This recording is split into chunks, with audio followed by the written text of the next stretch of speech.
बीतल रवि दिन के बात अछि। मध्य प्रदेश के मुख्यमंत्री सहित मध्य सरकारक मंत्री परिषद के संपूर्ण सदस्य काठमांडू पहुंचकर प्रधानमंत्री शेर बहादुर देउबा के भेंट कऽ मध्य प्रदेश सरकार संचालन के लेल जनकपुर चुरोट कारखाना के भौतिक संरचना मध्य सरकार मार्फत लाइव देव आग्रह केने छलनि। हुनका सबक भेंट में मुख्य सत्ता घटक माओवादी केन्द्रक अध्यक्ष पुष्पकमल दाहाल प्रचण्ड आ नेकपा एकीकृत समाजवादी अध्यक्ष माधव कुमार नेपाल समेत सहभागी छलनि। मुदा 5 दिन समेत नहीं बीतते नेपाल सरकारक उद्योग वाणिज्य तथा आपूर्ति मंत्री दुलेन्द्र प्रसाद बड़ू बंद रहल देश के संपूर्ण मुख्य कल कारखाना सब संचालन करबाक कहैत जनकपुर चुरोट कारखाना के स्थलगत निरीक्षण अवलोकन करैत जनकपुर चुरोट कारखाना लिमिटेड फेर से संचालन होबाक बताउने छथि। यस्ता उद्योगहरू जो अहिले पनि हामीले चलाउनु पर्छ, यो पनि अहिलेको नीति अन्तर्गत छ। हामीले घोषित गरिसक्यौँ, हाम्रो कार्यक्रम आइसकेका छ, बजेट पनि त्यसका निमित्त बजेट वक्तव्य पनि हामीले बोलेका छौँ। त्यसकारण यो उद्योग पनि जनकपुर चुरोट कारखाना पनि सरकारले चलाएर निकै नाम कमाएको उद्योग हो, तर आज यसको निकै बेहालको अवस्थामा देखियो। त्यसकारणले कारखानाको अवस्था के छ, यसको सम्पत्ति कति हामी उपयोग गर्न सक्ने अवस्थामा छौँ, यसलाई पुनः सञ्चालन गर्ने हो भने पुराना कल कारखानाहरू पुराना मसिनहरू कति उपयोगमा आउन सक्ने छन्। यहाँ यति ठुलो रहेछ, यहाँ विद्युत गिरा आफ्नो मात्रै छ, जेनेरेटर पनि यहाँ अहिले त्यो सञ्चालनको अवस्था छ भन्दैछन्, थाहा छैन। अब टेक्निकली त्यसको परीक्षण भयो भने थाहा होला। त्यसकारणले यसको पनि हामीले एउटा निरीक्षण गर्नुपर्छ र यसलाई हामीले चलाउँदा किन रोकियो, किन सकिएन चलाउन, यसको पनि केही मूल्याङ्कन गर्नुपर्छ र यसले एउटा हामीलाई पाठ सिकाउँछ। अब कसरी चलाउने, सरकारले आफूले चलाउन सक्ने हो कि होइन, यसको पनि विश्लेषण गरिन्छ अब। र सरकारले नसक्ने भने सरकार र निजी क्षेत्र मिलेर साझेदारीमा चलाउने हो कि, त्यो पनि एउटा उपाय हुनसक्छ। त्यसकारणले त्यसका अतिरिक्त हामीले अर्को उपाय के हुन सक्छ। कारखाना के निरीक्षण पश्चात संचारकर्मी सबसँगै बातचीत करैत मंत्री बड़ू जनकपुर चुरोट कारखाना, हेटौडा कपड़ा उद्योग, गोरखकाली रबर उद्योग लगायत तक देश के मुख्य रुग्ण उद्योग के केना का संचालन करबाक एहि संबंध में आवश्यक अनुगमन केला के बाद निर्णय लेल जेबाक बतौलनि।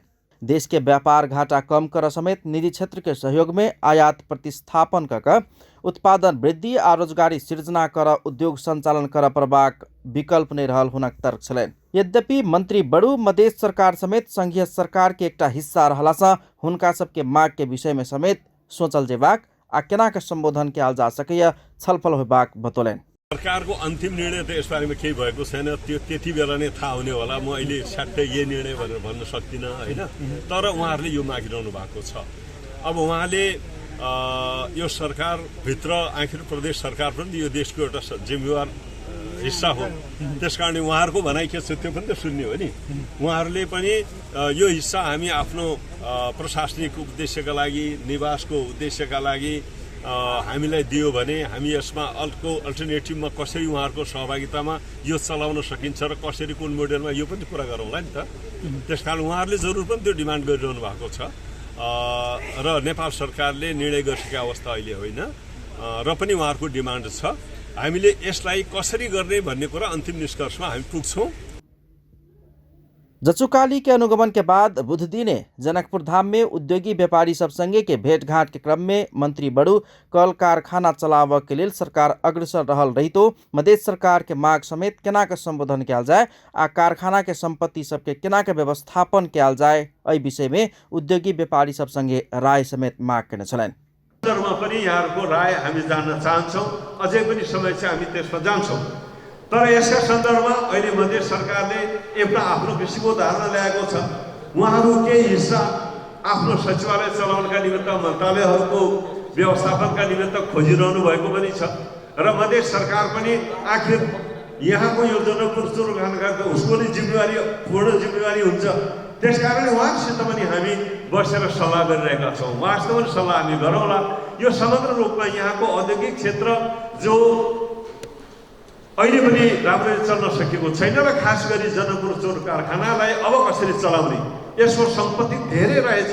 जनकपुरभन्दा बाहिर पनि यसको सम्पत्ति छ, त्यसको लेखाजोखा गर्नुपर्ने आवश्यकता छ। सरकार रुग्ण उद्योग संचालन करबाक नीति लेला के बाद स्वयं स्थलगत अवलोकन केने मंत्री बड़ू के कहब छलनि। उद्योग सबके अवस्था केहन अछि आ केना के संचालन कयल जा सकैए एहि विषय में सब केओ संगे छलफल करऽ के लेल अनुगमन केने छी। आवश्यक तैयारी कऽ कऽ उद्योग सब संचालन करब हुनक कहब छलनि। राष्ट्रीय उत्पादन वृद्धि करबाक सरकार के लक्ष्य अनुसार जनकपुर चुरोट कारखाना संचालन में लाभ जेका तैयारी भऽ रहल हुनक कहब छलनि।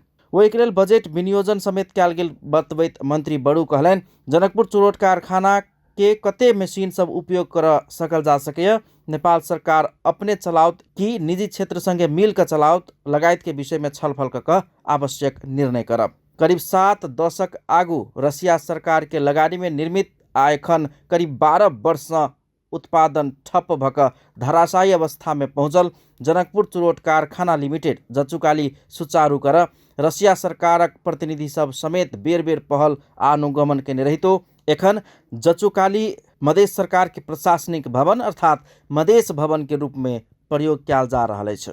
मध्य प्रदेश सरकारक मंत्री परिषदक संपूर्ण सदस्य प्रधानमंत्री के भेटनाइ आ तेकर 4 दिन बाद संघीय मंत्री आबि कऽ जचुकाली के अनुगमन समेत केनाइ के महत्वपूर्ण साथ देखल जा रहल अछि।